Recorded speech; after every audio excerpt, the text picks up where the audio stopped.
थोड़ा समय लग रहा है। Good evening everyone. तो जैसे कि आप सभी को पता है हम यहाँ पे ले रहे हैं ऑनलाइन क्लासेस। किस क्लास के लिए? तो वो है 10th क्लास के लिए। किस सब्जेक्ट की? तो वो है मैथ की, जिसमें हमने आपका 15वां चैप्टर यानी कि प्रायिकता पढ़ना शुरू कर दिया था। उम्मीद है कि आज ये खत्म हो जाए। आज नहीं भी खत्म हो पाया तो कल तो खत्म हो ही जाएगा, ठीक है। और साथ ही हम आपके एग्जाम की तैयारी भी कर रहे हैं। तो आज हम देखेंगे कि चैप्टर 4 से कैसे कैसे क्वेश्चन आते हैं, फटाफट से उनको देख के फिर क्लास को शुरू करेंगे। क्वेश्चन नंबर 1 आपको बोला है कि द्विघात समीकरण की घात निम्न में से कितनी होती है? ऑप्शन नंबर ए, द्विघात समीकरण की घात 1 होती है, 2 होती है कि 3 होती है कि 4 होती है? बताओ। दो, बिल्कुल ठीक है। तो ये क्वेश्चन आते हैं एक एक नंबर का, जो कि बिल्कुल सिंपल सवाल था। फिर आगे आपसे पूछा है कि विविक्तर का सूत्र क्या होता है? विविक्तर मतलब डिस्क्रिमिनेंट, इसका सूत्र क्या होता है? बताओ कौन सा ऑप्शन में सही सूत्र लिखा है?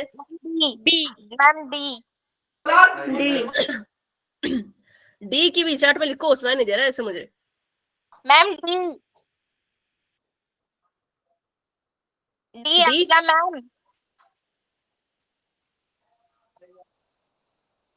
पक्का?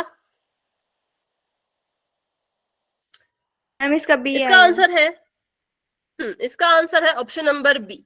इसका आंसर है ऑप्शन नंबर बी, क्योंकि जो विविक्तर होता है उसका फॉर्मूला होता है डी बराबर बी स्क्वायर माइनस का 4 गुणा में ए गुणा में सी। ठीक है, ये होता है इसका फॉर्मूला। किसका? विविक्तर का। फटाफट से इसको कॉपी पे लिखो। वर्गमूल वाला नहीं होता, वर्गमूल वाला होता था तब जब आपको द्विघात सूत्र की मदद से क्वेश्चन सॉल्व करना होता था, तब हम क्या करते थे, इसको वर्गमूल के अंदर लिखते थे। पर द्विघात सूत्र थोड़ी बोला है हमें, तो बोला है कि विविक्तर का मान बताओ। तो विविक्तर जो है वो विविक्तर का फॉर्मूला होता है बी की घात 2 माइनस का 4 गुणा में ए गुणा में सी। ठीक है, तो चलिए अगला क्वेश्चन करेंगे, उसको करेंगे हम पोल में। तो अभी के लिए पोल मैं बना रही हूँ। इस क्वेश्चन का जवाब कोई भी माइक ऑन करके नहीं देगा, सभी अपना अपना आंसर पोल में जाके दे देना। क्वेश्चन मैं पढ़ लेती हूँ। क्वेश्चन आपको ये कह रहे हैं, अगर आपने किसी समीकरण का विविक्तर निकाला, मतलब कि डी निकाला, और डी जो है वो 0 से बड़ा हुआ।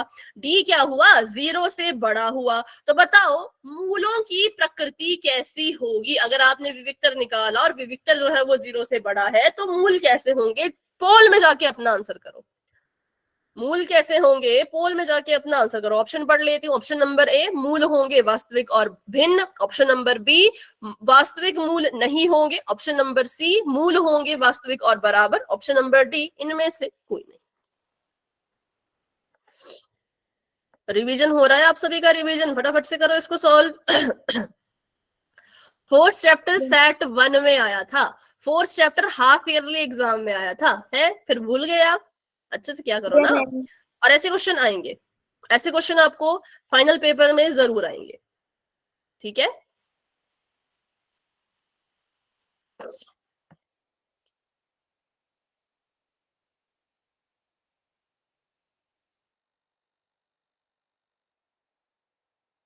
चलो बताओ फटाफट से। क्लास में 30 बच्चे हैं, 30 में से अभी तक सिर्फ 10 ही बच्चों के आंसर आए हैं। बाकी बच्चे भी सॉल्व करो, ज्यादा समय नहीं है हमारे पास। 10 मिनट में चारों क्वेश्चन करने हैं, फिर अपनी क्लास भी शुरू करनी है ना। सॉल्व कुछ नहीं करना है, बस देखना है और अपना आंसर देना है।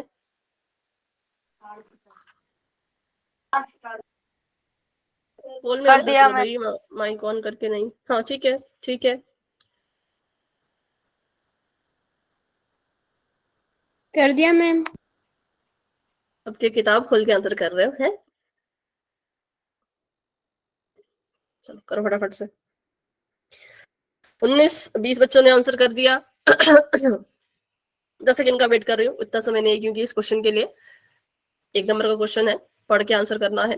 10 9 8 7 6 5 4 3 2 1। पोल हो चुका है एंड रिजल्ट देख लो पोल सेक्शन में, आंसर दे दो चैट बॉक्स में। तो इसका आंसर ऑप्शन नंबर ए है, क्योंकि विविक्तर जब निकलता है तो विविक्तर की निकलती हैं 3 तरह की वैल्यूज। क्या निकलती है? विविक्तर की 3 तरह की वैल्यूज, और बनते हैं 3 तरह के केस।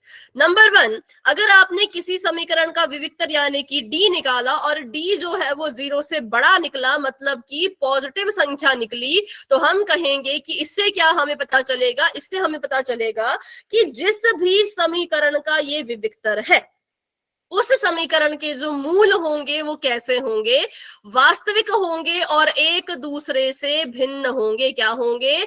वास्तविक होंगे और एक दूसरे से भिन्न होंगे। कौन? समीकरण के मूल। कैसे? वास्तविक और भिन्न। केस नंबर 2 कहता है अगर जो है वो आपका जो विविक्तर है वो 0 के बराबर हो जाए। किसके बराबर हो जाए भाई? 0 के बराबर हो जाए। तो क्या होगा बताओ? मूल कैसे होंगे? बताओ कोई। वास्तविक नहीं होंगे। पक्का? वास्तविक और दो बराबर मूल होंगे। बिल्कुल, वास्तविक भी होंगे और साथ में बराबर भी होंगे। सिंपल सी बात याद आपने रखनी है कि डी अगर 0 के बराबर है तो मूल भी बराबर, डी अगर 0 के बराबर है तो मूल भी बराबर, डी अगर 0 से बड़ा है तो मूल हो जाएंगे भिन्न भिन्न, डी अगर 0 से बड़ा है तो मूल हो जाएंगे भिन्न भिन्न, और अगर डी 0 से छोटा हो जाए, मतलब आपकी जो वैल्यू निकलेगी विविक्तर की वो नेगेटिव में निकले, माइनस में निकले, तो फिर क्या करते हैं? फिर हम पता लगा लेते हैं कि इसके जो मूल होंगे वो कैसे होंगे।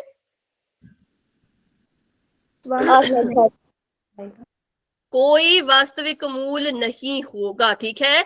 कोई भी मूल वास्तविक नहीं होगा, ठीक है? ये 3 केसेस थे। अब ये जो हम बड़ा डी डी लिख रहे हैं तो ये डी निकलता कैसे? तो बिल्कुल सिंपल, इसका फॉर्मूला अभी तो सीखा, इसका फॉर्मूला अभी तो हमने देखा कि डी का फॉर्मूला होता है बी स्क्वायर माइनस 4ac। किसी भी समीकरण से बी का मान निकालो, बी का स्क्वायर करो, माइनस का निशान लगाओ, 4 गुना ए गुना सी करो और इसको सॉल्व करके डी की वैल्यू निकलेगी 0 से बड़ी हुई तो मूल वास्तविक और भिन्न, 0 के बराबर हुई तो मूल भी वास्तविक और बराबर, लेकिन अगर हो गई 0 से छोटी तो कोई वास्तविक मूल ही नहीं होगा। इसको ले लो फटाफट से स्क्रीनशॉट, क्योंकि यहीं से आपको फाइनल पेपर में क्वेश्चन बनेगा। एक एक और बड़े नंबर का भी बन सकता है, ठीक है? एक एक नंबर का तो पक्का बनेगा, लेकिन बड़े नंबर का भी बन सकता है। फिर करते हैं एक और क्वेश्चन, उसको भी पोल में करेंगे, फिर अपनी आज की क्लास को शुरू कर देंगे, ठीक है? लास्ट क्वेश्चन करते हैं जो थोड़ा सा अलग सा है बट अच्छा क्वेश्चन है। वो उस क्वेश्चन को ध्यान से आपने सुनना है, मैं उसमें आपकी कोई मदद नहीं करूंगी। सोच के चलना कि आपका जो है वो फाइनल पेपर ही चल रहा है, तो मैं बस क्वेश्चन रीड करूंगी, समझाऊंगी नहीं, उसको खुद समझ लेना कि भाई क्या बोल रहे हैं, ठीक है? तो क्वेश्चन आप सभी के सामने ये है। क्वेश्चन में कह रहे हैं कि द्विघात समीकरण के, द्विघात, ये वाला क्वेश्चन पढ़ना है, क्वेश्चन नंबर 4, ठीक है? ये वाला क्वेश्चन, द्विघात समीकरण के पुनरावृत्ति मूल के लिए निम्न में से कौन सी शर्त होगी? द्विघात समीकरण में पुनरावृत्ति मूल के लिए कौन सी शर्त होगी? पोल ओपन ही है, वहां पर जाके अपना अपना आंसर दे दो। पुनरावृत्ति मूल के लिए कौन सी शर्त होगी? मैम पुनरावृत्ति क्या होती है? वही तो मैं बताऊंगी नहीं, वो बता दे फिर तो आपको पता चल जाएगा। तो अभी बिना मेरे बताए अपने आप कोशिश करो आंसर देने की, जब मैं सॉल्यूशन बताऊंगी तब आपको बताऊंगी, ठीक है? इंग्लिश में, इंग्लिश में तो इसको देखना पड़ेगा। रीअकरिंग, रीअकरिंग मूल मतलब रूट्स।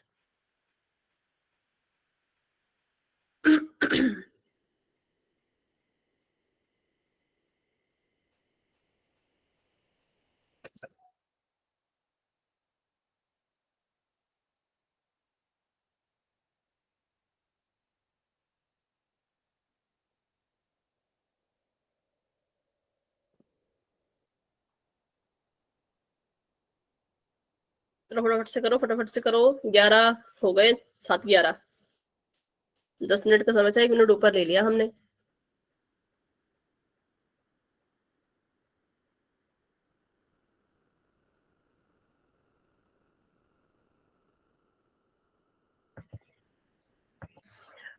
तैतीस बच्चे क्लास में हैं और आंसर इतने कम बच्चे देते हैं, सिर्फ 19 बच्चों के आंसर आए।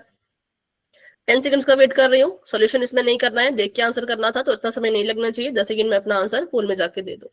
10, 9, 8, 7, 6, 5, 4, 3, 2, 1 पोल हो चुका है एंड इसका रिजल्ट देख लेना पोल में जाके, आंसर दे देना अपने चैट बॉक्स में।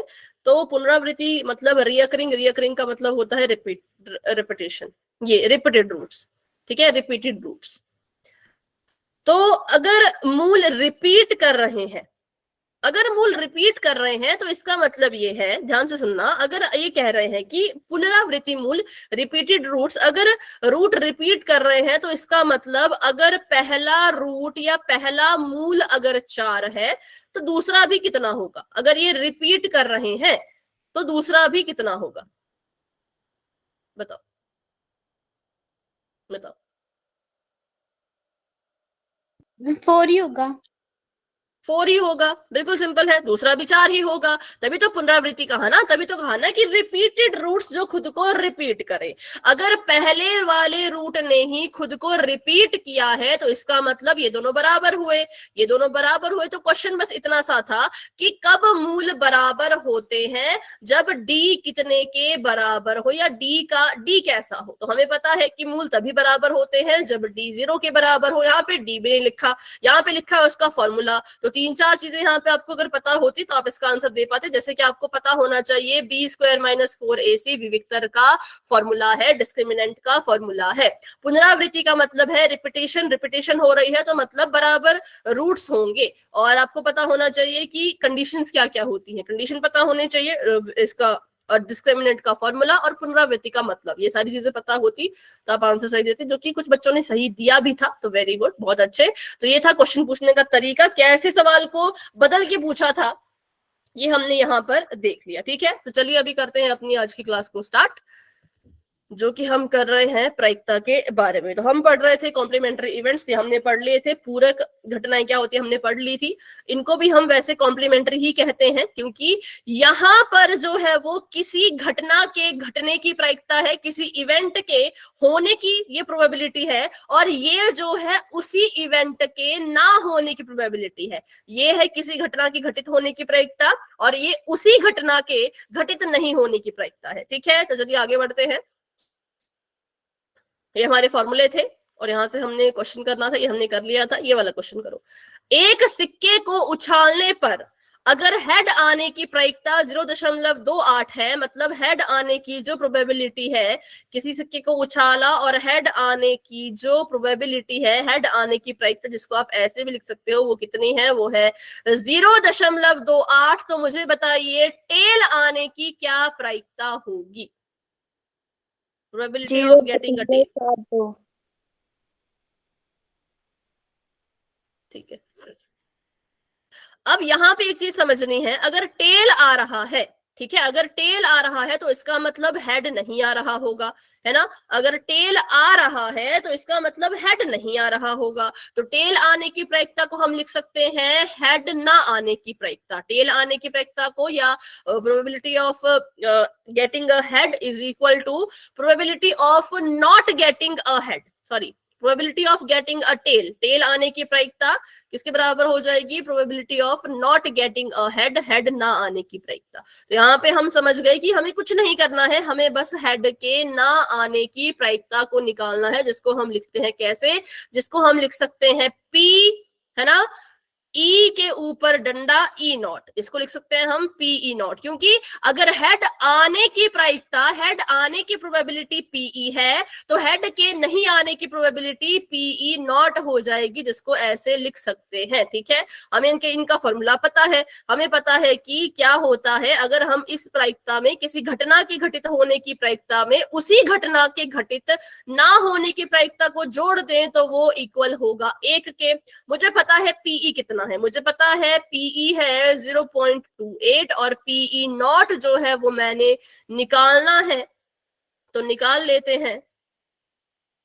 ये होगा पीई नॉट ऐसे का ऐसा, एक ऐसे का ऐसा, वहां पे चला गया 0.28 और पीई नॉट कितने के बराबर आ गया? 100 में से, मतलब 1.00 में से 0.28 की माइनस कर दो, 10 में से 8 गए 2, 9 में से 2 गए 7, क्रॉस 0, 0.72। किसी बच्चे को इस क्वेश्चन में कोई दिक्कत है, कोई सवाल है, नहीं समझ आते इस तरह के क्वेश्चन, तो पूछ सकते हो, क्योंकि इसके बाद क्वेश्चन हम पोल में करने वाले हैं। बताओ किसी को भी डाउट है, फिर से सीखना चाहते हो तो पूछ लो। No ma'am. मैम एक बार फिर बताना। फिर बताते हैं, ठीक है। सबसे पहले आपको देखना है कि क्वेश्चन क्या पूछा और क्वेश्चन में क्या बोला है। क्वेश्चन में बोला है कि एक सिक्के को उछालने पर हेड आने की प्रायिकता 0.28 है, तो टेल आने की प्रायिकता क्या होगी, ठीक है। ऐसे हमें बोलते थे कि हेड और टेल आने की प्रायिकता निकालो, तो हम लिख देते थे 1/2 1/2, लेकिन अब हमें प्रायिकता दे रखी है दशमलव में, तो उत्तर भी उसी में देना है। तो हमने लिख लिया हेड आने की प्रायिकता, किसी भी चीज के होने की जो प्रायिकता होती है उसको पीई लिखते हैं। क्या लिखते हैं? पीई। किसी भी चीज को, अगर कोई चीज हो रही है, जैसे कि हेड आ रहा है, तो उसकी प्रायिकता को हम लिखेंगे पीई। और उसी चीज के ना होने की प्रायिकता, मतलब अगर ये हेड के आने की प्रायिकता है तो हेड के ना आने की प्रायिकता को लिख देंगे पीई, और ई के सिर पे डंडा। ये होगी हेड के ना आने की प्रायिकता। तो आपको बोला कि हेड के आने की प्रायिकता अगर 0.28 है, तो टेल के आने की प्रायिकता निकालो। तो पहले हमने लिख लिया हेड आने की प्रायिकता 0.28, फिर हमने लिखा टेल आने की प्रायिकता। अब हमें पता है अगर टेल आ रहा है, सिक्का उछाला, टेल आ रहा है, तो ऑब्वियस सी बात है हेड नहीं आ रहा होगा, क्योंकि जब हेड नहीं आता तभी तो टेल आता है ना। तो मैंने लिख दिया कि हम टेल आने की प्रायिकता को लिख सकते हैं बराबर किसके? हेड ना आने की प्रायिकता के। टेल आने की प्रायिकता को लिख सकते हैं किसके बराबर? हेड ना आने की प्रायिकता के। बताओ ये क्लियर हुआ मैंने क्यों लिखा इसको ऐसा? मैंने क्यों इसको ऐसा लिखा? ठीक है, क्योंकि मुझे हेड की भाषा में चाहिए था ना दोनों। ये फॉर्मूला तभी लगता है जब घटना सेम हो, जब घटना सेम हो तब ये फॉर्मूला लगता है, हेड के आने की प्रायिकता और हेड के ना आने की प्रायिकता। जब इनको जोड़ देते हैं पीई में, जब पीई नॉट को जोड़ देते हैं तो हमेशा वो 1 के बराबर आता है। तो यहां से मुझे पीई की वैल्यू पता थी, भर दी। पीई नॉट निकालना था तो इसको छोड़ दिया अकेला, इसको अकेला छोड़ दिया, 0.28 को उठा के उधर भेज दिया, वहां पे ये माइनस का बन गया, फिर एक में से इसको माइनस कर दिया तो 0.72। एक से कैसे माइनस करते हैं? एक बिना दशमलव का है तो एक को अपनी मर्जी का दशमलव दे दो, तो मैंने अपनी मर्जी का दशमलव दे दिया। और उसके बाद दशमलव के नीचे दशमलव आना चाहिए, तो मैंने 0.28 लिख दिया, माइनस का निशान, माइनस कर देते हैं। 10 में से 8 गए, 2, 9 में से 2 गए, 7, और ये क्रॉस। ठीक है, चलो एक क्वेश्चन करते हैं अभी पोल में। कर पाओगे क्वेश्चन पोल में? Yes ma'am. समझा दूंगी मैं कैसे करना है, फिर खुद कर लेना, ठीक है। चलो प्रश्न आप सभी के सामने ये है कि एक गेंद के थैले में लाल तथा पीले रंग की गेंदें हैं। अगर लाल गेंद आने की प्रायिकता 0.55 है, अगर पीई, किसकी पीई? लाल गेंद। पीई मतलब आने की प्रायिकता, लाल गेंद के आने की प्रायिकता अगर 0.55 है, तो पीली गेंद आने की प्रायिकता क्या होगी? पता है, अगर पीली गेंद आ रही है तो लाल नहीं आ रही होगी, तभी तो पीली आएगी ना। जब लाल नहीं आएगी तो पीली आ जाएगी। तो फिर देख लो यहां से कैसे इसको सॉल्व करोगे। आंसर करना है पोल में, जो कि आपको नजर आएगा थोड़ी देर बाद। तब तक इसको कॉपी पे कर लो अच्छे से सॉल्व। कर लिया मैम। ठीक है, मैम पोल तो स्टार्ट करो। 1 मिनट बेटा। चलो अभी पोल ओपन हो चुका है, जाओ और अपना आंसर दे दो। कर दिया मैम। ठीक है, ठीक है, जिसने कर लिया वेरी गुड। जो कर रहे हैं आराम से करो, कोई जल्दी वाली बात नहीं है, आराम से करो सोच समझ के, ठीक है।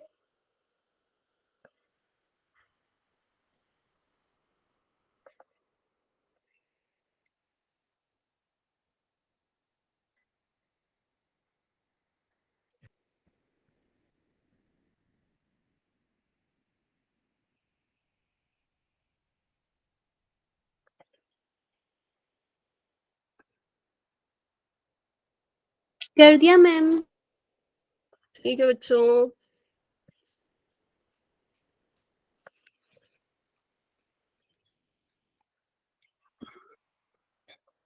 क्लास में है 36 बच्चे, 36 में से 24 बच्चों ने आंसर दे दिया है, वेरी गुड। और बाकी बच्चे भी कोशिश करो, सभी ट्राई करो।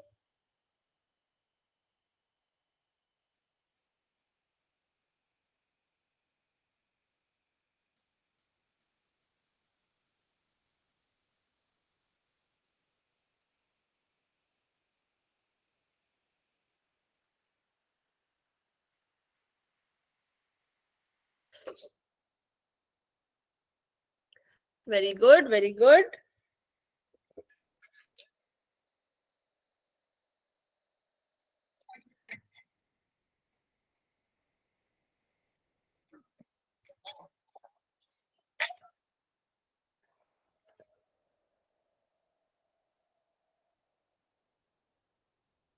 ठीक है, 5 बच्चे भी रहते हैं। करूं मैं 10 सेकेंड्स का वेट?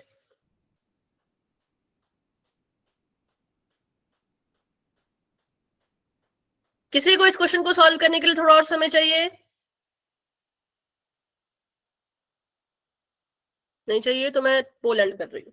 10, 9, 8, 7, 6, 5, 4, 3, 2, 1। पोल हो चुका है एंड रिजल्ट देख सकते हो, पोल सेक्शन में आंसर दे सकते हो चैट बॉक्स में। बिल्कुल सिंपल है। अब यहाँ पर एक चीज पे फोकस करना, अगर ये चीज आप एग्जाम में लिख लोगे तो मतलब नंबर कट ही नहीं सकते। अगर ये चीज आपने एग्जाम में लिख ली तो नंबर कट ही नहीं सकते। पूरा इसको मैं लिख के बताती हूँ कि पेपर में आएगा अगर बड़े नंबर में तो कैसे करना है। एक नंबर में है तब तो लिखने की जरूरत नहीं, पर पेपर में बड़े नंबर में है तो कैसे लिखना है। सबसे पहले आपने लिखना है लाल गेंद आने की प्रायिकता।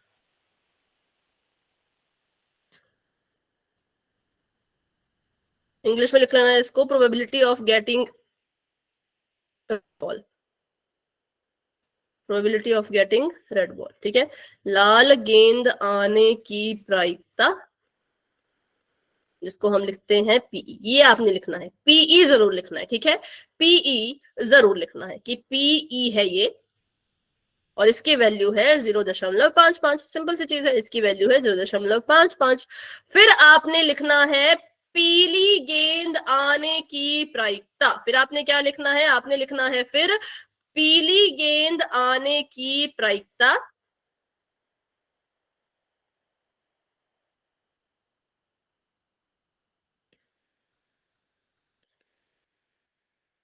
किसके बराबर होगी? बताओ, लाल गेंद अगर शब्दों में ना पूछूं।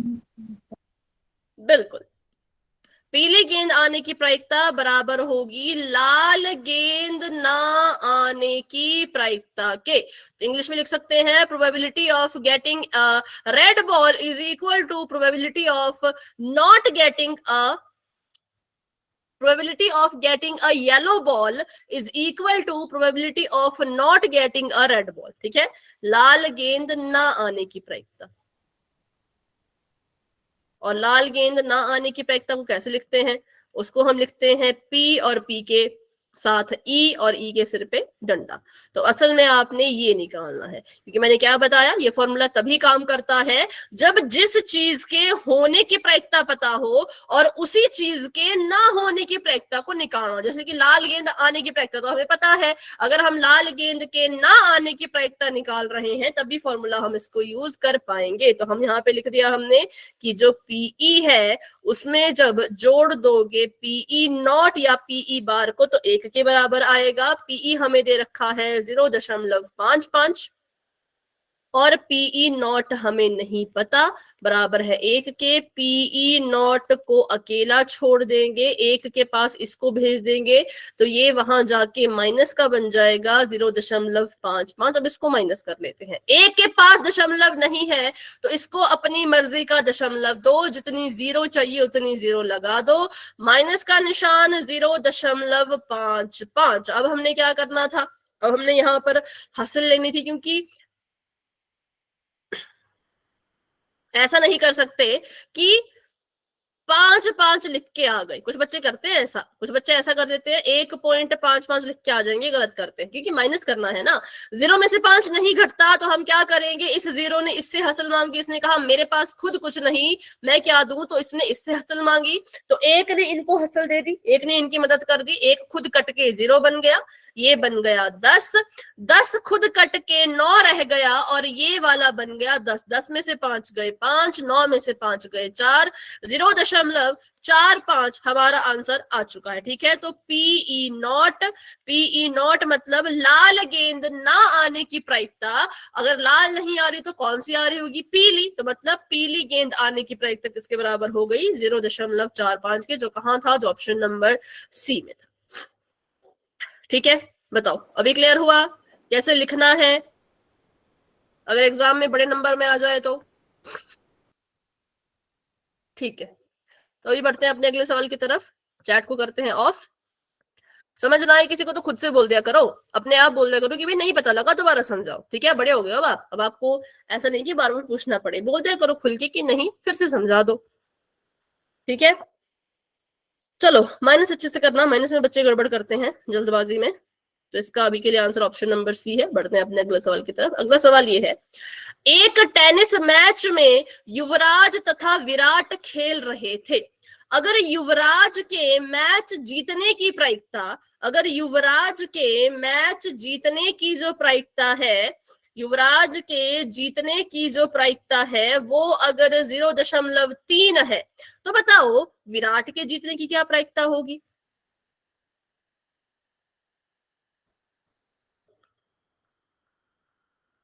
एक मिनट, बस एक मिनट रुकना। ठीक है,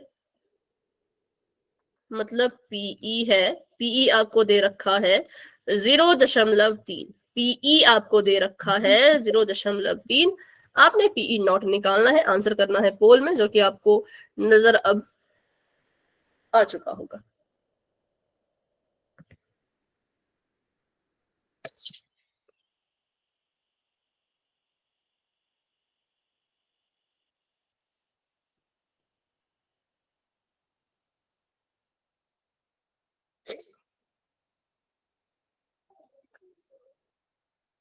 मैंने कर दी। दशमलव लगाने के बाद जितनी जीरो चाहिए उतनी जीरो लो, एक्स्ट्रा जीरो लेने की जरूरत नहीं है। ठीक है, दशमलव लगाने के बाद जितनी जीरो चाहिए उतनी ही लो, एक्स्ट्रा जीरो अपनी मर्जी से नहीं लगानी है। एक चाहिए एक लो, दो चाहिए दो लो।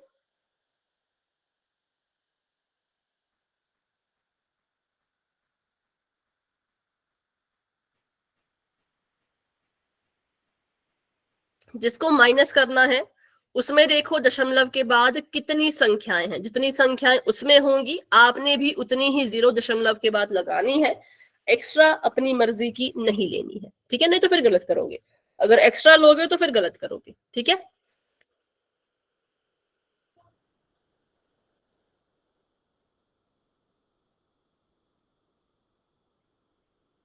कर दिया मैम। ठीक है, जिसने जिसने कर लिया वेरी गुड। क्लास में हमारे पास है 37 बच्चे, 37 स्टूडेंट, जिसमें से 26 बच्चों ने आंसर किया। बाकी बच्चे भी करो, बाकी बच्चे भी कर रहे होंगे तो उनका वेट कर लेते हैं। ठीक है,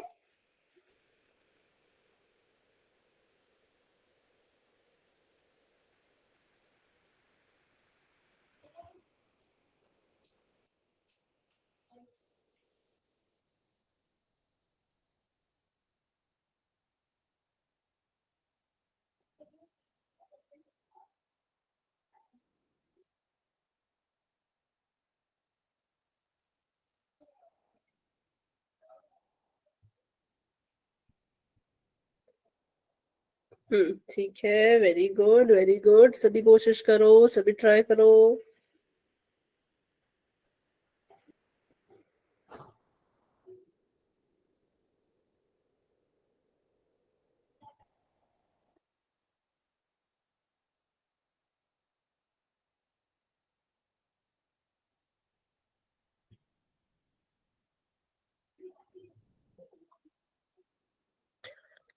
ठीक है, अभी कौन कौन इसको सॉल्व कर रहा है बताओ जरा, किसी को और समय चाहिए क्या, किसी को और समय चाहिए। 6 बच्चे, 5 बच्चे पोल में आंसर नहीं कर रहे हैं, क्यों नहीं कर रहे हैं। पिछली बार भी 5 बच्चों ने आंसर नहीं किया था, अभी भी 5 बच्चे आंसर नहीं कर रहे हैं। पोल नहीं आता क्या आपके फोन में, अगर पोल आता है तो आंसर करो ना, आंसर क्यों नहीं करते। करो जरा हैंड रेज, किसने किसने आंसर कर दिया है। निशा, रवीश, गौतम जी के नाम से जो है अनु, काजल, सोनिया, सौरभ कुमार जी के नाम से जो है सोनिया, मंजू देवी जी के नाम से जो है रीना, सरला देवी जी के नाम से जो है हिमांशी। आप पोल में आंसर क्यों नहीं कर रहे भाई? पोल में आंसर किया है तो हैंड नहीं किया तो मैंने कर दिया। अच्छा, आपने सोनिया, सौरभ कुमार जी के नाम से जो सोनिया है। अनु, आपने आंसर किया पोल में? आंसर करो। चलो अभी के लिए कर रही हूँ 10 सेकेंड्स का वेट, बढ़ते हैं आगे।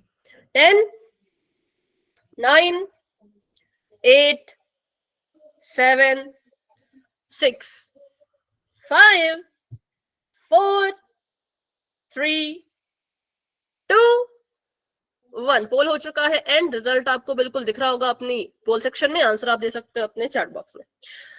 तो विराट के जीतने की प्रायिकता, ऊपर युवराज जीत रहा था, नीचे विराट जीत रहा है। अगर विराट जीत रहा है तो मतलब युवराज हार रहा होगा। युवराज के जीतने की प्रायिकता हमें दे रखी थी, पीई हमें दे रखा था, हमको बस निकालनी थी युवराज के हारने की प्रायिकता, क्योंकि जब युवराज हारेगा तभी तो विराट जीतेगा ना, जो कि 1 के बराबर आता है। तो पी हमें दे रखा है 0.3, जमा का निशान, पीई नॉट हमने जो है वो निकालना है बराबर में इसके 1। पीई नॉट को अकेला छोड़ो, इसको ई नॉट कहते हैं, ना होने की प्रायिकता को इंग्लिश में कहते हैं ई नॉट। और 1 में से माइनस कर दो 0.3 को, तो पीई नॉट कितना आ जाएगा?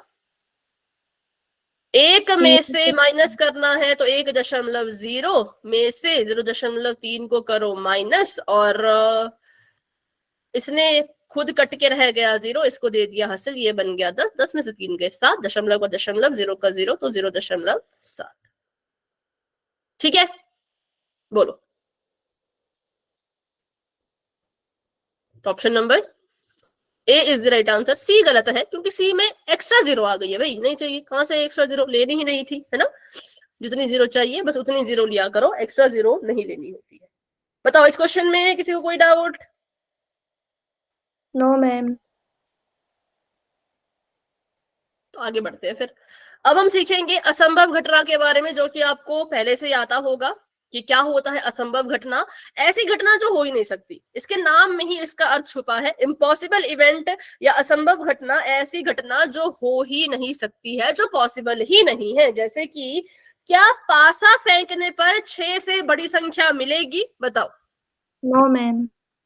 नहीं मिलेगी, तो ये कैसी घटना है? ये असंभव घटना है। कैसी घटना है? असंभव, क्योंकि पासा फेंकने पर आपको 6 से बड़ी संख्या मिल ही नहीं सकती, इम्पॉसिबल है। क्यों? क्योंकि पासे पे 6 ही संख्याएं होती हैं। जब 6 ही संख्या है तो 6 से ज्यादा कहां से लाए भाई? कहां से आएगी 6 से ज्यादा? नहीं आएगी, तो इसे कहते हैं असंभव घटना। पेपर में क्या क्वेश्चन आएगा? पेपर में क्वेश्चन आएगा कि असंभव घटना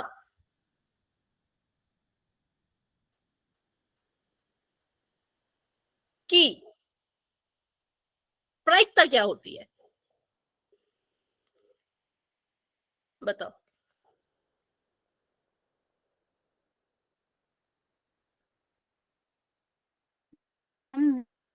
जीरो। जीरो। बिल्कुल बिल्कुल 0 होती है।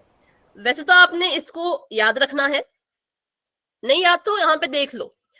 ये कह रहे हैं कि पासा फेंकने पे 6 से बड़ी संख्या आनी चाहिए, मतलब मैं बोलूं कि पासा फेंकने पे 7 आना चाहिए। तो हमें पता है अनुकूल को ऊपर लिखते हैं और टोटल को नीचे लिखते हैं। हमें पता है टोटल जो पासे पे संख्या है वो 6 है, 6 लिख दिया। पासे पे 7 कितनी बार आता है? Ma'am zero. पासे में 7 आता ही नहीं है। जीरो। तो मैथ में कैसे बोलोगे? मैथ में ऐसे लिखोगे कि आता ही नहीं है, मैथ में कुछ तो लिखना पड़ेगा ना। जीरो आएगा। जीरो। 0 बार, है ना। तो ऊपर लिख दिया 0। अब 0 को 6 भाग करेगा तो 0 ही आंसर आएगा ना। तो हमने प्रायिकता निकाल के भी देख लिया, और ऐसे भी हमें जनरली पता ही था कि अगर कोई घटना असंभव है, जो हो ही नहीं सकती है, उसकी प्रायिकता को हमेशा 0 लेना है। ठीक है, चलिए असंभव घटना ऐसी घटना जो कभी घटित ही नहीं हो सकती, उसे असंभव घटना कहते हैं। जैसे कि पासे पर 6 से बड़ी संख्या प्राप्त करना असंभव घटना है। एक असंभव घटना की प्रायिकता क्या होगी, मैंने आपको पहले बता दिया, वो होगी 0, 0 माने शून्य, क्योंकि जब घटना ही नहीं घट रही तो उसकी प्रायिकता भी कहां से निकलेगी, तो वो 0 होगी। ठीक है, असंभव घटना की प्रायिकता 0 होती है। इसको बिल्कुल आपने डालना है इंपॉर्टेंट नोट्स में, क्योंकि ये क्वेश्चन आपको एमसीक्यू में आ सकता है और आप सभी को पता है एक एक नंबर के क्वेश्चन बहुत इंपॉर्टेंट होते हैं, क्योंकि इनको हल भी नहीं करना होता, बस देखा और आंसर कर दिया। और अगर आपके ये आंसर ठीक आ जाए तो यहीं से स्कोर बच्चा करता है। 5-5 नंबर के बड़े बड़े क्वेश्चन तो चलो आप सॉल्व करके कर लोगे, लेकिन एमसीक्यू में बहुत ही बारीकी से क्वेश्चन को समझना भी पड़ता है और अपना आंसर भी सिलेक्ट करना पड़ता है। और जिसने इसमें अच्छा स्कोर कर लिया, तो क्योंकि मेरिट बनती है एक आधे नंबर से, मेरिट मतलब टॉप में बच्चा जो पूरे हरियाणा में टॉप करेगा उसके नंबर देखना, जो फर्स्ट टॉप करेगा और जो सेकंड टॉप करेगा उनके नंबर में आधे या एक ही अंक का फर्क होता है। ठीक है, तो इसलिए हर एक लाइन को अच्छे से समझा करो और सीखा करो। हमने इसको ट्राई भी कर लिया, हमने चेक भी कर लिया, पासे के उदाहरण से हमने इसको पूरी तरह से चेक भी कर लिया है कि सच में ही 0 होती है। ठीक है, एक बैग में केवल लाल सेब है। एक बैग आपके पास दे रखा है, ये रहा आपका बैग, ये कह रहे हैं इसमें है भाई लाल सेब, तो बना देते हैं ये लाल सेब है इस बैग में। अच्छा, और एक ही है, लाल से केवल लिखा है ना, केवल मतलब तो एक ही होगा इसमें। और ज्यादा भी हो सकते हैं, चलो 4 ले लिए मैंने, लाल सेब है 4। क्या प्रायिकता है कि हरा सेब मिलेगा? 0 0। ठीक है, क्योंकि एक लाल सेब से भरे हुए बैग में हरे सेब का मिलना असंभव है। जब बैग में है ही लाल सेब तो हरा सेब कहां से मिलेगा? ठीक है, तो हरा सेब मिलने की प्रायिकता क्या हो जाएगी? 0। किस किस को असंभव घटना समझ आया और किस किस को समझ आया कि असंभव घटना की प्रायिकता 0 क्यों होती है? अगर डाउट है तो पूछो, अगर डाउट नहीं है तो चैट में वाई लिख सकते हो।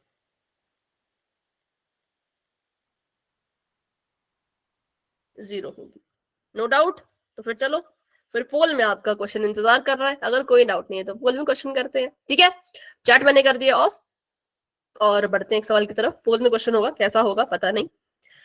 चलो, ये कह रहे हैं ताश की एक गड्डी ली, ठीक है, और ताश की गड्डी को अच्छे से फेंटा, मतलब वो शफल किया उसको, और उसमें से 2 पत्ते निकाले। कितने पत्ते निकाले? 2 पत्ते। और ये पूछ रहे हैं कि प्रायिकता निकालो कि दोनों ही पत्ते, दोनों के दोनों पत्ते हुक्म का इक्का होगा। दोनों पत्ते हुक्म का इक्का होगा, ये आपको बोला है कि इसकी प्रायिकता क्या होगी। ताश की एक ही गड्डी फेंटी है, 2 नहीं फेंटी है, ध्यान रखना। ताश की एक गड्डी फेंटी, 2 पत्ते निकाले और बोला कि बताओ क्या प्रायिकता है कि दोनों ही पत्ते हुक्म का इक्का होंगे। ठीक है, आंसर देना है पोल में, तो जाओ आंसर कर दो। किसी को क्वेश्चन समझ नहीं आया तो दोबारा पूछ लेना, गलत फलत आंसर मत करना। किसी को अगर नहीं क्वेश्चन समझ आया तो पूछ लो मुझसे। मैम कर दिया। ठीक है, जिसने कर लिया है और जिसने नहीं किया वो कर लो हुकुम का आराम से। बेटा माइक ऑफ रखो ना, अपना आंसर देने को माइक ऑफ कर दिया करो। 2 पत्ते निकाले हैं, दोनों ही पत्ते हुक्म का इक्का होंगे, ये आपसे पूछा है। इसकी प्रायिकता दोनों होने चाहिए हुक्म का इक्का। अब देखो, ऐसा हो सकता है कि नहीं हो सकता। अगर हो सकता है तो भाई क्या प्रायिकता होगी वो निकाल लो, और लगता है कि ऐसा नहीं हो सकता तो क्या प्रायिकता होगी वो निकाल लो।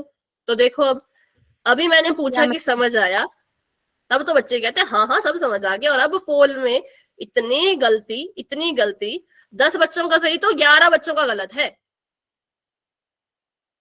ऐसी है आपकी हरकतें। जब पूछो तो कहना हाँ सब समझ गए, कोई डाउट ही नहीं है, और जब पोल में आंसर देने के लिए बोलो तो आधे से ज्यादा क्लास तो गलत करती है। करो आप गलत, अब मैं क्या कर सकते हैं इसमें? मैंने तो पूछा था, मैंने तो मौका दिया था कि पूछ लो। नहीं पूछना तो अब मेरे हाथ में कुछ नहीं है। पूछोगे तो बता देंगे, नहीं पूछोगे तो कैसे बताऊं? 25 बच्चों ने आंसर किए, 12 बच्चों के सही हैं और 15 बच्चों के गलत है। 15 बच्चों के गलत है, अभी 16 बच्चों के गलत है, अभी 17 बच्चों के गलत है। अभी 18 बच्चों की गलत है।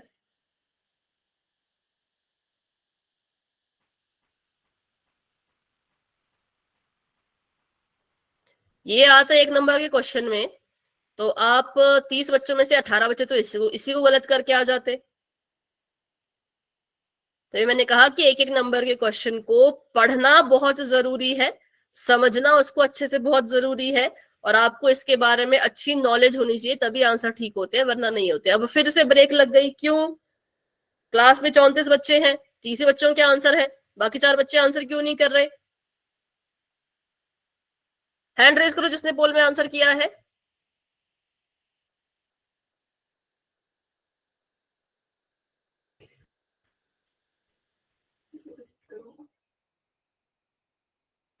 सोनिया, हेमलता, विनेश, मीनाक्षी, मंजू देवी जी के नाम से जो है, सरला देवी जी के नाम से जो है, काजल, आंसर करो पोल में।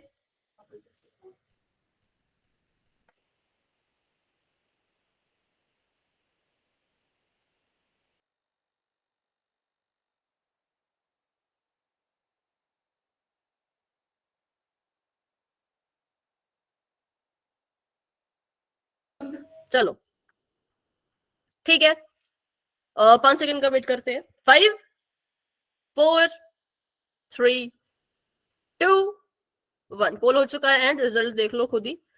सिर्फ 13 बच्चों का सही है, और अगर मैं बताऊं गलत कितने बच्चों का, तो 20 बच्चों का गलत है। 20 बच्चों का गलत है।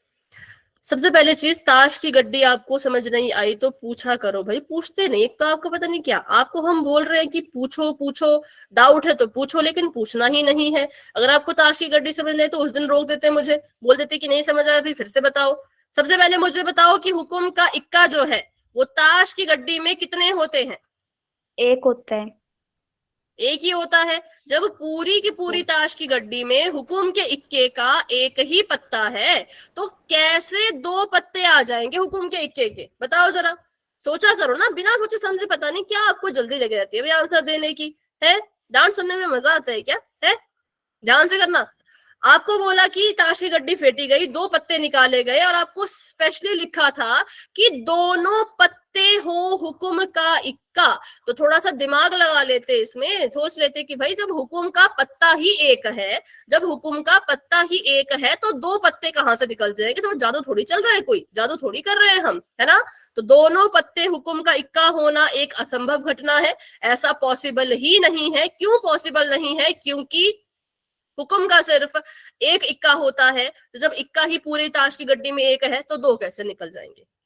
अगर इक्का बोलते, सिर्फ नॉर्मल इक्का बोलते, तब तो हम कहते हाँ भाई 2/52 इसकी प्रायिकता होगी, क्योंकि इक्के 4 है। पर जब कह दिया कि इक्का चाहिए, वो भी हुकुम का ही चाहिए, तो हुकुम का होता है सिर्फ और सिर्फ एक ही इक्का। तो पूरी ताश की गड्डी में से सिर्फ एक ही पत्ता हुकुम का इक्के का निकलेगा, और कोई पत्ता हुकुम के इक्के का नहीं निकलेगा। इसलिए ये थी एक असंभव घटना, और हमें पता है कि जब घटना असंभव होती है तो उसकी जो प्रायिकता होती है वो 0 होती है। अभी बताओ भाई, जिन बच्चों ने 20 बच्चों ने गलत किया है, अभी क्लियर हुआ कि अभी भी कोई डाउट है? मैम, हाँ बोलो। मुझे ताश की गड्डी वाला समझ नहीं आया। क्या हो गया? फिर से बोलो। ताश की गड्डी वाला मुझे समझ नहीं आया मैम। और जिस दिन हमने ताश की गड्डी सीखी थी, उस दिन आप क्लास में आए थे क्या? No ma'am. तो फिर बेटा कैसे समझ आएगा? रिकॉर्डिंग देखनी थी आपने, रिकॉर्डिंग देखी थी उसकी? No ma'am. ठीक, कोई बात नहीं, अभी टाइम बचेगा तो फिर से ताश की गड्डी को सीखेंगे, ठीक है? अभी अगर समय बचेगा तो ताश की गड्डी हम फिर से सीख लेंगे। अभी के लिए इसको खत्म करते हैं, और हाँ, ताश की गड्डी सीखेंगे। आपको पत्ते पता होने चाहिए, नहीं तो ताश का सारे क्वेश्चन आप गलत करके आओगे। और मैंने बताया था कि ताश ऐसा टॉपिक है, ताश की गड्डी ऐसा टॉपिक है कि उससे 1 नंबर का क्वेश्चन भी बन सकता है, 2 नंबर का क्वेश्चन भी बन सकता है, और 5 नंबर का क्वेश्चन भी बन सकता है। वो डिपेंड करता है। वो बस आपको बोलेंगे हमने ताश की गड्डी फेंटी, प्रश्न नंबर 1 क्या प्रायिकता है कि ये आएगा, प्रश्न नंबर 2 क्या प्रायिकता है कि ऐसा होगा, प्रश्न नंबर 3 क्या प्रायिकता है कि ये होगा। तो भाई 6 नंबर का क्वेश्चन भी बना सकते हैं, उनकी मर्जी है, वो 1 नंबर का क्वेश्चन बनाए, 2 का बनाए, 5 का बनाए कि 6 का बनाए, वो एग्जामिनर की मर्जी है। लेकिन ताश की गड्डी से क्वेश्चन आता ही आता है, चाहे सीरीज ए वाले को आए, चाहे बी वाले को, चाहे सी वाले को, ठीक है, क्योंकि इंपॉर्टेंट टॉपिक है। प्लस 2 में ताश की गड्डी काम आती है, तो इसलिए 10th में इसका क्वेश्चन आता ही है एग्जाम में। चलो अभी टाइम बचेगा तो ताश की गड्डी पूरी से हम फिर से सीखेंगे, ठीक है। क्या पासा फेंकने पर 7 से कम संख्या प्राप्त हो सकती है, बताओ जरा।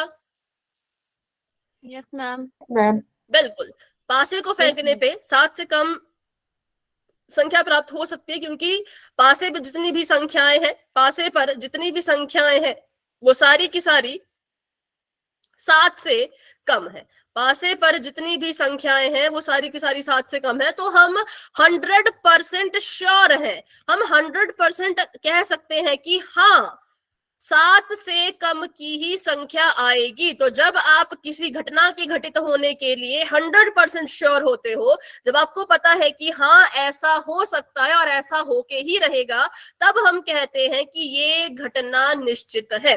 जब हमें पता है कि ये घटना घटेगी और यही घटना घटेगी, इसके अलावा तो कुछ और हो ही नहीं सकता, तो हम कहेंगे ये जो घटना है ये कैसी है, निश्चित घटना है, मतलब कि श्योर इवेंट है। असंभव घटना कौन सी थी, जिसमें हमें पता है कि ये तो हो ही नहीं सकता, ये तो पॉसिबल ही नहीं है, असंभव है, तो वो असंभव घटना होती थी। लेकिन जिसमें हमें पता है कि ये चीज तो 100% होके रहेगी, इसको कोई होने से रोक नहीं सकता, तो हम कहते हैं कि वो निश्चित घटना है। इंग्लिश में कहें तो श्योर, हम 100% श्योर है तो घटना भी श्योर होगी, ठीक है। चलिए, जिस घटना की घटित होना निश्चित होता है ऐसी घटना को निश्चित घटना कहते हैं। पासे को फेंकने पे 7 से छोटी घटना प्राप्त हो 7 से छोटी संख्या प्राप्त होना निश्चित है, और निश्चित घटना की जो प्रायिकता होती है वो 1 होती है। जब आपको पता है कि ये घटना घटेगी, आप पूरे 100% श्योर है कि ये घटना ही घटेगी, तो उसको हम कहते हैं कि ये निश्चित घटना है। और निश्चित घटना की जो प्रायिकता होती है वो कितनी होती है, 1 होती है। असंभव घटना की प्रायिकता होती थी 0, लेकिन जो घटना निश्चित है उसकी प्रायिकता होती है 1। याद रखना इसको, जो निश्चित घटना है उसकी प्रायिकता होती है 1। एक बैग में लाल सेब है, ठीक है, एक बैग में केवल लाल सेब है, कितने पता, भाई नहीं पता, ये बताया नहीं है, बस इतना पूछा है। एक बैग में अगर लाल सेब है और आपने जो सेब उठाया वो भी लाल ही निकलेगा, इसकी क्या प्रायिकता है, बताओ। 1। एक, क्योंकि सिंपल सी बात है ना, अगर एक थैले में लाल सेब है और हमने थैले में हाथ डाल के सेब निकाला, तो जब लाल सेब थैले के अंदर है तो लाल ही निकलेगा ना, बाहर बाहर भी लाल ही निकलेगा। तो हम कहेंगे इसकी जो प्रायिकता होगी वो 1 के बराबर होगी। कितने के बराबर होगी, 1 के बराबर होगी। बताओ, अब निश्चित घटना में किसी को कोई डाउट नो मैम। अगर है तो पूछ लो, नो डाउट। चलो तो फिर बढ़ते हैं आगे और करते हैं एक सवाल। तो अभी के लिए मैंने चैट को कर दिया है ऑफ और बढ़ते हैं अपने क्वेश्चन की तरफ। निश्चित घटना की क्या प्रायिकता होती है, ये आपने बताना है पोल में। जाओ।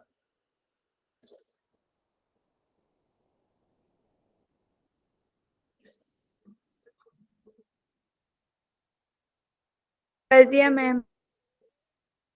ठीक है,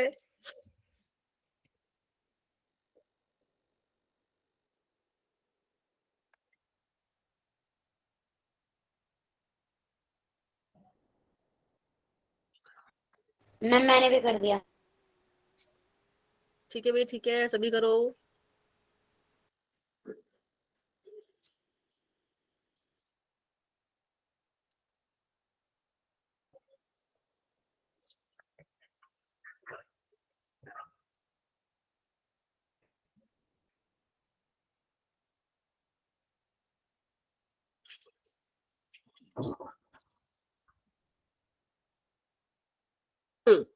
जिसका भी होता जा रहा है वेरी गुड, सभी कोशिश करेंगे, सभी ट्राई करेंगे।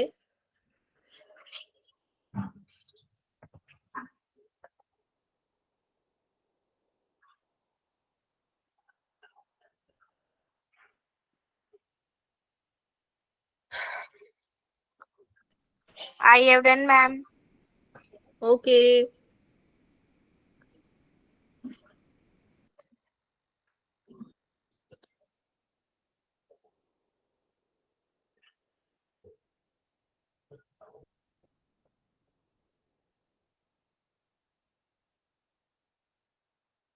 क्लास में है 35 स्टूडेंट, जिसमें से 29 बच्चों ने आंसर कर दिया है। तो सिर्फ वही बच्चे हैंड रेज करेंगे जिन्होंने पोल में आंसर दिया है, और जिन्होंने पोल में आंसर नहीं दिया है आंसर दे दो।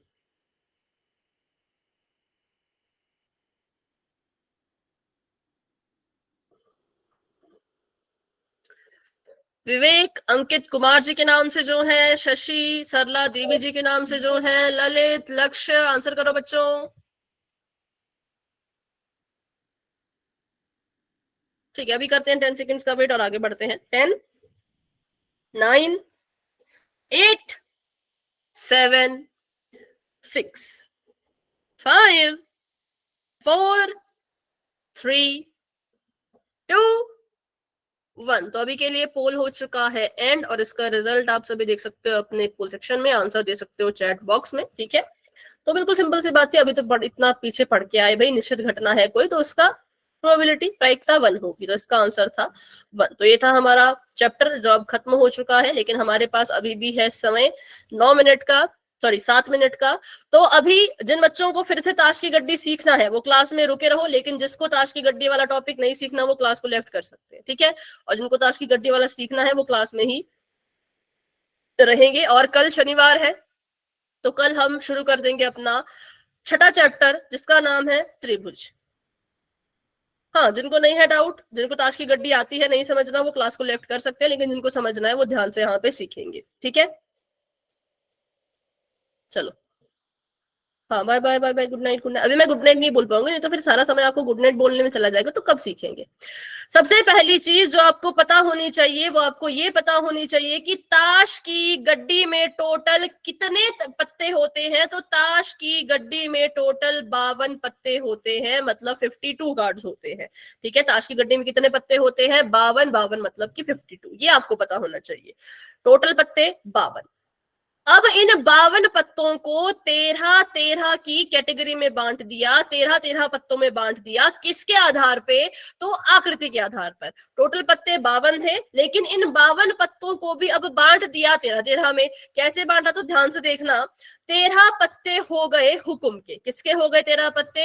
हुक्म के। ये जो आकृति है, जो ऐसे उल्टा दिल हमें दिख रहा है, इसको हम कहते हैं हुक्म। तो ये है हुक्म का पत्ता। ठीक है, ये क्या है? ये है हुक्म का पत्ता। तो ये हमने क्या किया, इसको जो है वो बांट दिया है इसमें। ठीक है, हुक्म के पत्ते हो गए 13। उसके बाद अगली आकृति कौन सी है? अगली आकृति है पान। तो पान के भी हो गए 13 पत्ते, हुक्म के भी हो गए 13। हुक्म जो कि ऐसे उल्टा होता है, दिल उल्टा दिल हो गया हुक्म, और सीधा दिल हो गया पान। ठीक है, ये 2 आकृतियां होती है। अब देखो, जिसने नहीं सीखा था उन्होंने क्लास को लेफ्ट ही कर दिया है। तभी तो फिर ना, जब क्लास को लेफ्ट कर दोगे तो कैसे सीखोगे। तो 13 पत्ते हो गए हुक्म के, 13 पत्ते हो गए पान के। उसके बाद 13 पत्ते हो गए ईंट के, मतलब कि डायमंड के, और 13 पत्ते हो गए चिड़ी के, मतलब कि क्लब के। ठीक है, ये हो गए आपके 13-13 पत्ते। तो ऐसे बांटा जाता है ताश के पत्तों को 13-13 के ग्रुप में। किसके आधार पे? आकृति के आधार पे। तो पहली आकृति होती है हुक्म की, दूसरी होती है पान की, तीसरी होती है ईंट की, और चौथी होती है चिड़ी की। अब इसमें हमने 4 आकृतियां देख ली। तो अगर आपको सवाल आएगा कि ताश की गड्डी फेंटी गई, क्या प्रायिकता है कि पान का पत्ता निकल के आए? क्या प्रायिकता है कि पान का पत्ता? देखो, सिर्फ पान का पत्ता बोल रहे हैं, ना तो ये कोई संख्या बोल रहे हैं, ना तो ये बोल रहे हैं कि बेगम या बादशाह या गुलाम, ऐसा भी कुछ नहीं बोल रहे। पान का इक्का भी नहीं बोल रहे, बस इतना बोल रहे हैं कि ऐसे कितने पत्ते हैं जिन पे पान बना होगा। तो वो 13 है, तो इसकी प्रायिकता हो जाएगी 13/52। ठीक है, पान के पत्ते आने की प्रायिकता क्या हो जाएगी? 13/52। तो उसी तरह से अगर आपको सीधा सीधा सीधा क्वेश्चन आता है कि हुक्म के पत्ते आने की प्रायिकता, तो वो भी होती है 13/52। अगर आपको क्वेश्चन आता है ईंट के पत्ते आने की प्रायिकता, तो वो भी होगी 13/52। और अगर आपको आता है चिड़ी का पत्ता होने की प्रायिकता, तो भी होगी 13/52। ठीक है, अब ध्यान से देखें अगर, तो यहाँ पे इनमें आकृतियां तो अलग है, पर कुछ सिमिलैरिटी है, मतलब कुछ समानता है। समानता ये है कि हुकुम का जो पत्ता है और चिड़ी का जो पत्ता है दोनों ही काले हैं, ठीक है, और पान के जो पत्ते हैं और ईंट के जो पत्ते हैं दोनों ही लाल हैं। तो यहां से सवाल ऐसा बनता है कि क्या प्रायिकता है कि ताश की गड्डी को फेंटा गया और काले रंग का पत्ता निकल के आएगा। काले रंग का पत्ता बोल रहे हैं तो समझ जाओ उसमें हुकुम के पत्ते भी होंगे, उसमें जो है वो के पत्ते भी होंगे। अगर रंग के हिसाब से पूछेंगे, रंग के हिसाब से पूछेंगे तो काले रंग के पत्ते आने की प्रायिकता हो जाएगी। देखो 13 पत्ते इसके, 13 पत्ते इसके, 13 हो गया 26, 26/52, ठीक है। काट दो इसको तो 1/2, ये हो गई काले रंग के पत्ते आने की प्रायिकता, और वही लाल रंग के पत्ते आने की प्रायिकता भी सेम रहेगी, ठीक है। चलो फिर आगे बढ़ते हैं। फिर हमने देखा इनको कि रंग के हिसाब से देख लिया, आकृति के हिसाब से देख लिया, अब सारे पत्ते देख लो। ये क्लब है, ये चिड़ी है, चिड़ी के जो पत्ते होंगे सब में ही चिड़ी बनी होगी। यहाँ शुरू से लेकर के अंत तक जो चिड़ी के पत्ते हैं उन सभी में ही क्या बनी होगी, चिड़ी बनी होगी। हुकुम के जो पत्ते होंगे सभी में हुकुम बना होगा, पान के जो पत्ते होंगे सभी में पान बना होगा, और ईंट का जो पत्ता होगा सभी में ईंट बना होगा, ठीक है। तो एक होता है सभी के पास अपना अपना एक इक्का होगा, सभी के पास अपना अपना एक जोकर होगा यानी गुलाम होगा, सभी के पास अपनी अपनी एक बेगम होगी, और सभी के पास अपना अपना एक किंग मतलब कि बादशाह होगा। सभी के पास होगा, सिर्फ चिड़ी के पास नहीं, सभी के पास। चिड़ी के पास अपना, हुकुम के पास अपना, पान के पास अपना, और ईंट के पास अपना खुद का। तो ये है सारे के सारे पत्ते जो इनके पास होते हैं, मतलब इनको हम कहते हैं फेस कार्ड। फेस कार्ड मतलब जिन पे चेहरे बने हो, इन पे चेहरे बने हैं ना, देखो ये चेहरा चेहरा। तो आपको सवाल ये भी आता है कि ताश की गड्डी फेंटी गई, क्या प्रायिकता है कि जो पत्ता निकल के आएगा वो चेहरे वाला पत्ता होगा या फेस कार्ड होगा। तो देख लो कितने फेस कार्ड है, 12, तो आ जाएगा 12/52, ठीक है। कितना आ जाएगा, 12/52। अब अगर ध्यान से देखो तो हर आकृति का सिर्फ और सिर्फ एक ही गुलाम होता है, हर आकृति की सिर्फ और सिर्फ एक ही बेगम होती है, और हर आकृति का सिर्फ और सिर्फ एक ही बादशाह होता है। अगर आपको पूछा जाए ताश की गड्डी फेंटी गई, ताश की गड्डी फेंटी गई, क्या प्रायिकता है कि बादशाह आएगा, तो आपने फटाफट याद करना है कि भाई 4 आकृतियां हैं, 4 आकृतियां हैं, तो मतलब हर एक आकृति के पास अगर अपना अपना बादशाह है तो टोटल बादशाह 4 हुए, तो उसकी प्रायिकता हो जाएगी 4/52। कटता है तो काट देना। जब आपको सिर्फ बादशाह बोला तो फिर आप आकृति के हिसाब से सोचोगे, लेकिन जब आपको बोल दिया किसी स्पेसिफिक आकृति के बारे में, जैसे कि आपको बोल दिया, कुछ कह रहे हो क्या?